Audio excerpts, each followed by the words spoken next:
Hey everyone, it's Aubrey, recovering perfectionist, queen of distraction. We have officially reached the end of summer vacation, and with the end of summer vacation, we are really starting to see the financial impact that all of the fun that we have had is having on us.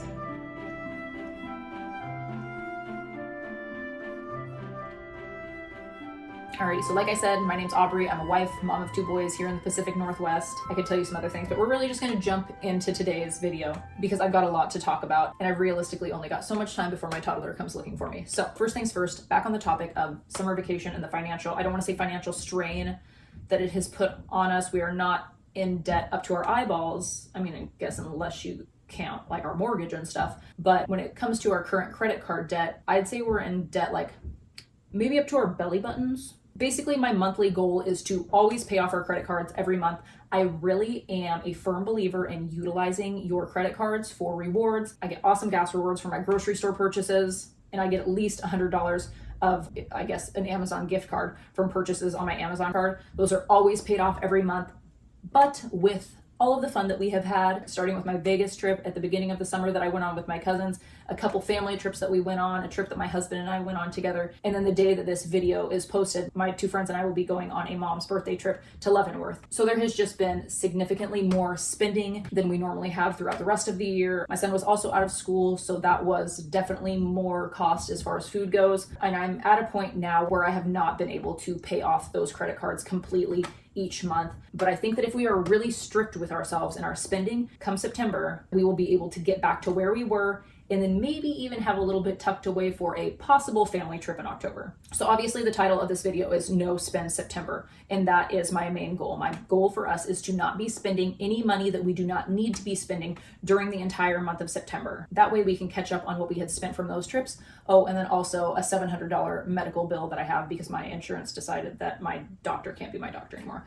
That's a story for another day. So when we're getting into this no spend September, I'm setting a few ground rules for myself. Rule number 1 is pay your bills. I will be paying my bills. I haven't exactly figured out how much I will be paying on the credit cards, or if it's going to be like a pay what we can and then we'll see what we're left with at the end of the month and then wipe out the balances on those. I really don't like paying interest. Obviously nobody does. Rule number 2, or I almost kind of want to say exception number 2, is my Amazon subscribe and save, like things that I'm ordering on a regular basis. Diapers, cat food, laundry detergent, our vitamins that we get on a monthly basis. I'm allowing those to pass through. I have sorted through everything. I took out anything that we already had a significant stock of or stuff that we could live without for a month. And then my next rule exception is I am allowing us a $50 emergency fund, I guess, for groceries. For the most part, we are stocked up on staples. We have a ton of meat in our freezer. We have a ton of random crap in general in our freezer that we really just need to eat and utilize.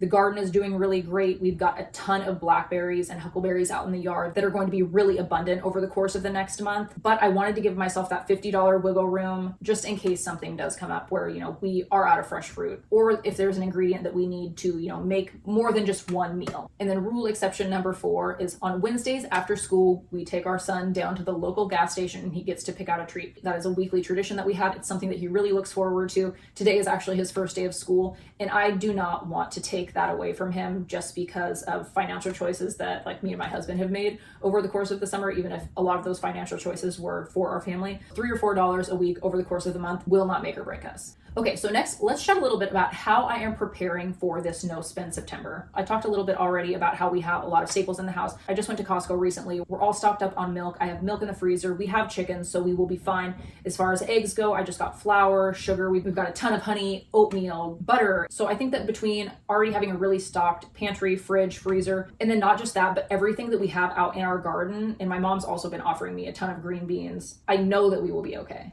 And then another way that I'm preparing is just holding myself accountable. One way I'm doing that is, first of all, by making this video. I feel like, you declare your goal publicly to the internet and you feel a little bit more of a drive to actually stick to your goal. I'm deleting all shopping apps from my phone, and that includes Pinterest. This time of year, once fall rolls around, I get really almost irresponsibly creative. And I think that I'm just going to avoid that platform altogether, whether it's on my phone or on the computer, unless for whatever reason I have a craft idea or a recipe idea that I want some inspiration for. Basically, I just need to stay away from there to save myself from making any impulse interior design choices. And then another way that I've kind of been preparing myself, I guess I'd say like over the course of the last almost 2 years, is making yearly and seasonal lists of things that I'm not going to buy for the year or the season. My very first YouTube video was 10 things that I'm not going to buy, and I think it was 2023. So I set that goal of 10 things that I wasn't going to buy, and then each season following that, so I did a video in spring, summer, fall, and the next winter of 10 things that I wasn't going to buy, because I knew that each season life changes and there are different temptations when it comes to spending money. And after doing that, I did make myself a list of 10 things that I wasn't going to buy this year, but I didn't feel the need to do the seasonal list because I just think that making that dedication to myself over the course of last year, it made such a huge difference and really shifted my mindset when it comes to shopping. And though I do, impulse buy something every once in a while, I put so much more thought into making the decision to buy something, and not just the purchase itself, like money-wise, but what am I buying? Am I buying something that's a higher quality, or am I buying something that's cheap that I'm going to be throwing away in, a month or two? And even though I am prepared, there are still a few things that I'm a little bit nervous for. Obviously, saying that you are not going to spend any money that you do not need to spend is it's a big dedication. It's a big dedication that can impact so many different levels of your life. And I think that I am most nervous for somebody being like, hey, do you want to go out to dinner? And us having to say, no, that is not in our budget right now. And then I don't want to say that I'm nervous for this reality when it comes to doing this challenge. It's more a disappointment that I will not be spending any money on any fall clothing or any fall decor. I'm not honestly that big into fall decor. I really try and utilize what we grow outside, like as far as pumpkins and corn stalks. I try and use the outdoor elements inside because it's free. But I'm gonna want a new coffee mug, I'm gonna want a new throw blanket, and I'm gonna want a new pullover sweater. But I don't get to do that. And I will be fine. I will be okay. Everything is going to be good and great. But is it? Because another thing that I'm nervous for is my husband. Is he going to cave? Sometimes I think that I'm bad when it comes to impulse buying, and my husband is, I'd say, generally, very financially responsible. I mean, I think that we live the life we live because of smart financial choices that he has made in the past. But I mean, also we have a boat and an excavator, which we do use a lot. I love the boat. It's a ton of fun. The excavator is also a rental income. So he's not going to go out and buy, a large piece of operating equipment or some kind of recreational vehicle. It's more like, is he going to, like, on the whim decide he needs to do some kind of project and go blow a couple $100s at the hardware store? Sometimes that happens, but he does seem to be pretty invested in the idea of doing this. So I think that, just supporting each other and encouraging each other and keeping each other accountable, we will both be able to get through September with flying colors. I think that the most challenging part will be saying no to the kids. And that is the last thing on my things that I'm worried about list is, telling the boys, sorry, we can't do XYZ, or we're not buying blah, blah, blah. But then that kind of rolls us into the things that I'm excited about. I think that this can be a great opportunity for my oldest son, who is 8 years old, especially him, trying to involve him in this and forcing us to be frugal and utilize the things that we already have, finding opportunities for us to be creative as a family, whether that's going hiking, choosing an activity to do somewhere that's free. Obviously, we can go to the park. There's a petting zoo that we have an annual membership for that we can go to. We haven't gone on any hikes this summer, so I mean, that is definitely a possibility for September. I think we're just gonna have to get creative, whether that's going on some kind of family outing or doing something at home, but I think we'll be okay. And then kind of tied into that, I am looking forward to trying new recipes. For the most part, I don't really cook following recipes. Sometimes I'll search, a few different ingredients to try and find some kind of inspiration for cooking.